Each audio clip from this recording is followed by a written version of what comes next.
Alright, welcome along to Sceam Me Up Botty. I am your host, Rodney Stewart. This is the Star Trek podcast, essentially, at this point. We're doing the second series of the original series of Star Trek. So, Season 2, Episode 20, titled Return to Tomorrow.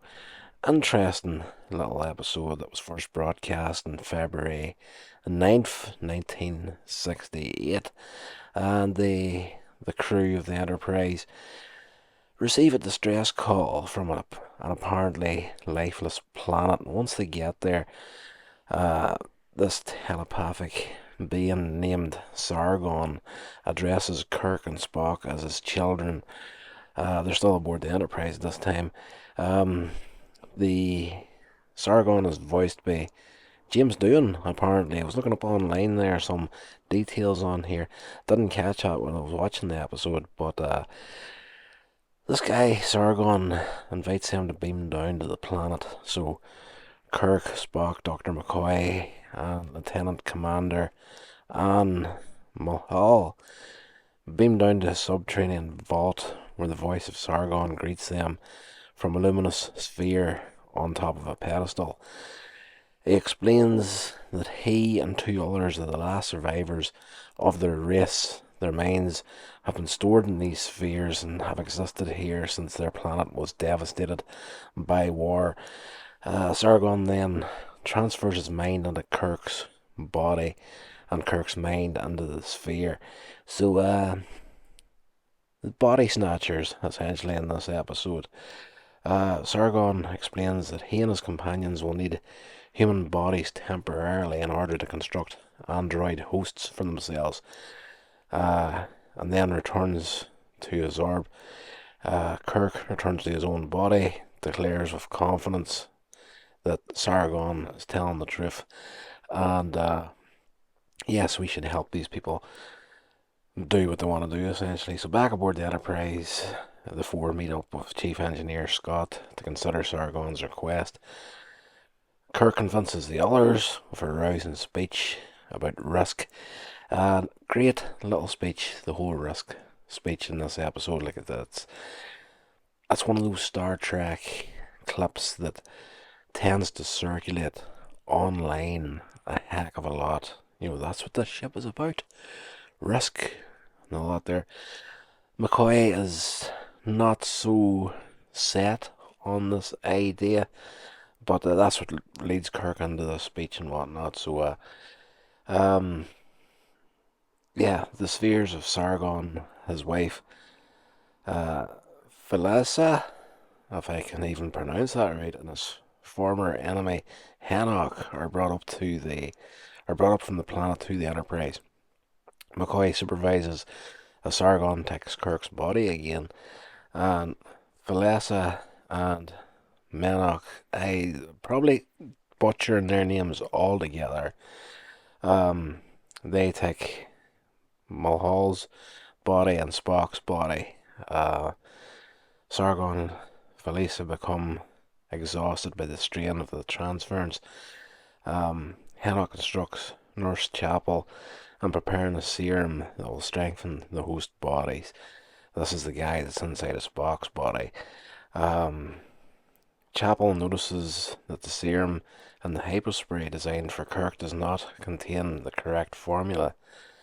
Hannah confesses that he intends to kill Kirk and Sargon with him in order to keep Spock's body.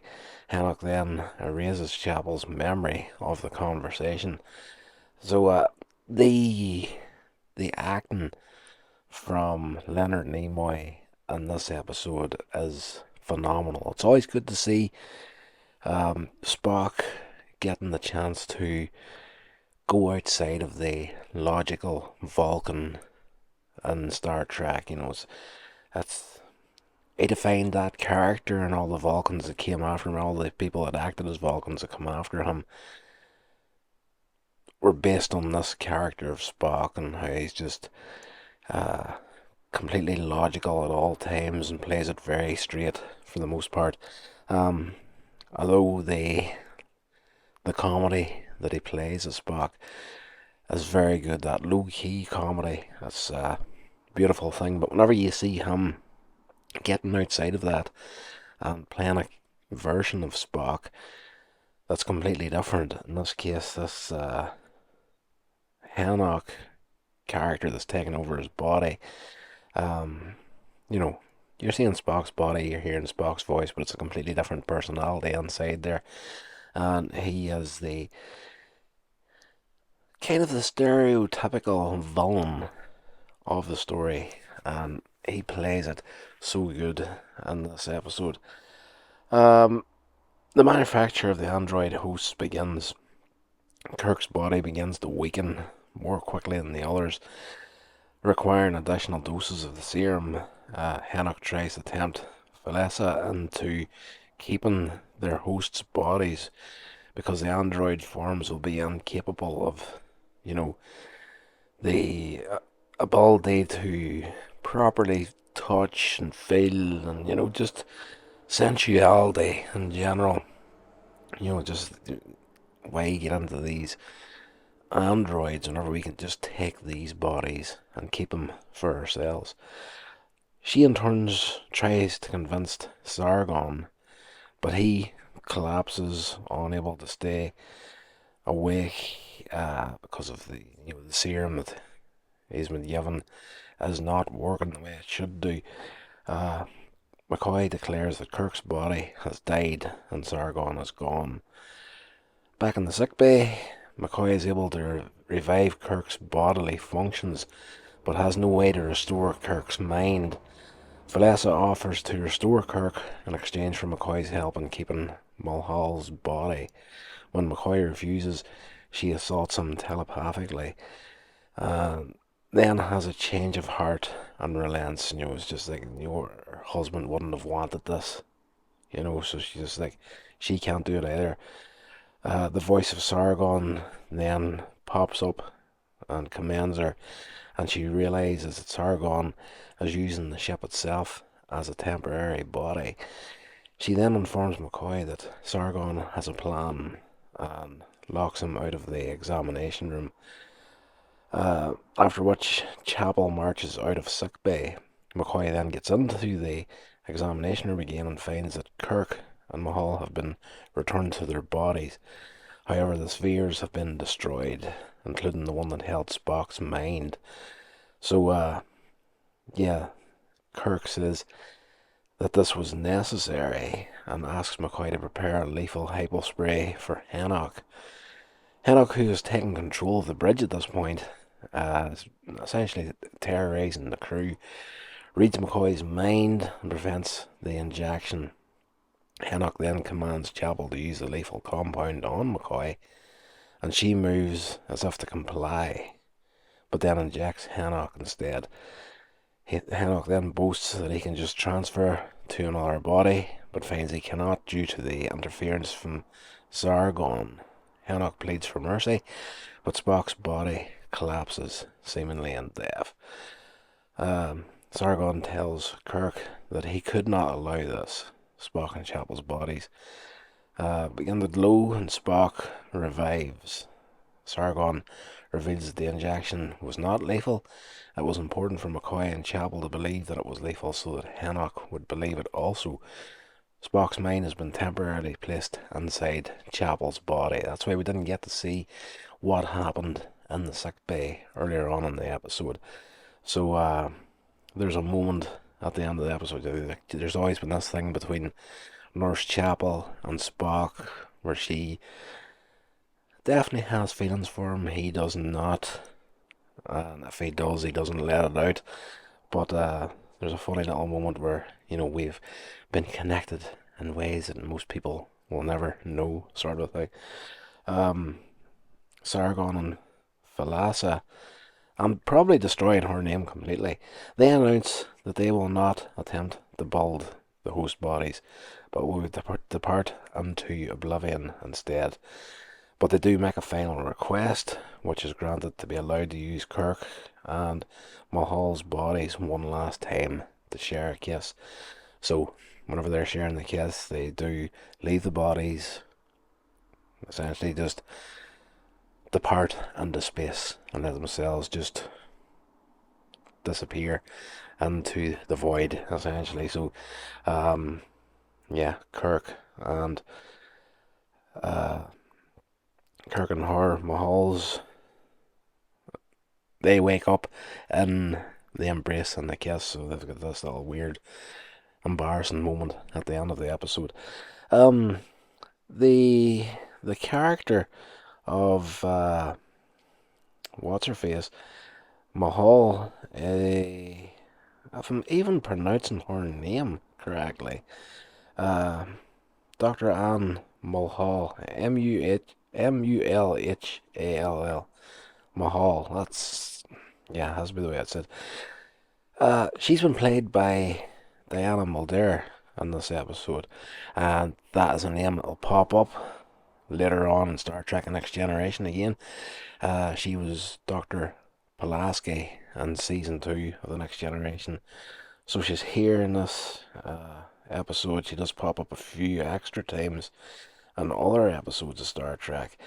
But yes, a familiar face here. If you don't know the original series, you just know the stuff that came from, uh, Next Generation and all that there. It's like everybody considers that like classic Trek now, but I'm old enough to be the kid that was like 7 or 8 years old whenever this show first started running, The Next Generation. So that's where I knew her from. So whenever you come back and watch the original series again, and then this face pops up, you're like, wow. And that's really weird, and it feels so far departed, the two series. It's just funny to see her there, but um, she's one of these actors. You're either going to love her or hate her, has to be said. Yeah. Let's get into some of the reception for this episode. Michelle Eric Green of Track Today writes that the story is an entertaining and engaging episode about power, loyalty, and the struggle between physical and mental pleasures. And because there's an alien in his body, Spock spends a lot of his time smiling. Of the characterizations, she adds, Nimoy appears to be having a wonderful time playing a relaxed, calculating villain, and Shatner portrays Sargon in an amplified, booming, benevolent voice that makes a nifty contrast to his would-be Kennedy-esque speechifying, uh, expounding on the values that send humans to the stars. Green observes the skepticism of godlike beings runs very deep in this series, and the AV Club's Zach Hanlon says, on the same theme, we're dealing with another race of godlike beings, but for once, they aren't here to torment Kirk and the rest. This time, they actually need help, and it's not because they're bored. Like Green, he says, the acting. Nimoy gets a chance to ham it up here, and it really pays off. He has a half smirk on his face most of the time, and he makes a great contrast to somewhat overplayed nobility of Sargon and Philessa and their love. He gives the episode a B plus.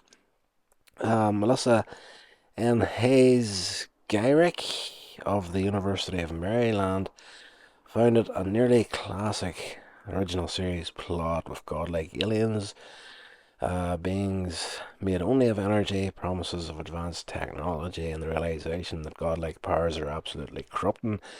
She argued, though, that the big and frustrating plot hole is Sargon's dismissal of the idea that Starfleet might build them android bodies. After all, the Enterprise recently discovered a world populated by advanced androids and a mud. That's a fair point. In fact, those androids would make anyone a body that they could transfer their mind into. They don't know for sure that those bodies have senses, but it's hard to imagine a human wanting to transfer into one for the purposes of immortality if they were limited in that way. These android bodies seem perfectly suited to Sargon's people, and it's annoying that the lack of series continuity kept it from being mentioned. That's a fair point, but at the same time, the original series of Star Trek was very story of the week sort of a thing. So I think now I may be talking out of my backside here. Chances are I probably am. But I do recall that that was a big thing whenever it came to Star Trek DS9. The writers of DS9 didn't want it to be episodic, story of the week sort of thing. They wanted a storyline that would run through the entire series. And there was a big pushback about that whenever that idea came about. But then, they eventually got their own way. But Paramount, or the people that own Star Trek, were kind of like, this these series, they go into syndication, you know, and we want this to be a show where people can pop in at any point, and it would just be like a story of the week sort of a deal, and they don't have to feel like they can have to keep coming back to the series. So yeah, that was probably the big push way back in the days of series 2 of the original series. Eugene Myers ranked this as a superior example of several body swap / alien possession episodes of a series. In terms of acting, Shatner has a nuanced performance, walking jerkily through unaccustomed to legs after eons without a body, while Nimoy, of course, clearly enjoyed the opportunity to stretch his acting and facial muscles, playing out of character to smirk, smile, and scheme his way through his scenes. He rated the episode Warp 6 on a scale of 1 to 6. So, yeah, decent episode that had good reception all around, nearly, apart from the nerdy little nitpicking pieces where, well, there was a planet that they met in a mud where there was androids there that were just like, mud was just like crapping them out. Like, it wasn't a big deal to build these things. Like, there was hundreds upon hundreds of them. And then for Kirk to get his own back on him, he made hundreds and hundreds of Mud's wife just to torment him. So that's a fair bit of uh, you know, if you're going to complain about something, that's a complaint. But again, episodic show, and you do have, whenever it comes to producers, 9 times out of 10, a producer is going to be a complete tit whenever it comes to something, and it has to be their way or the highway most of the time, unfortunately. And sometimes a producer will, throw out the baby with the bathwater, essentially, just to keep everything the way they want it. That's going to do it for this episode, guys. Hope you enjoyed it. If you did, please do me the favour of rating, reviewing the episode. Check out coinsagemedia.com for everything else that I'm doing. And whatever you're doing, stay safe. Until the next episode, yeah, check out some of the other crap that I'm at. And I am going to go now because I'm just starting to talk out my ass. Right, guys, stay safe. I'll talk to you in the next episode.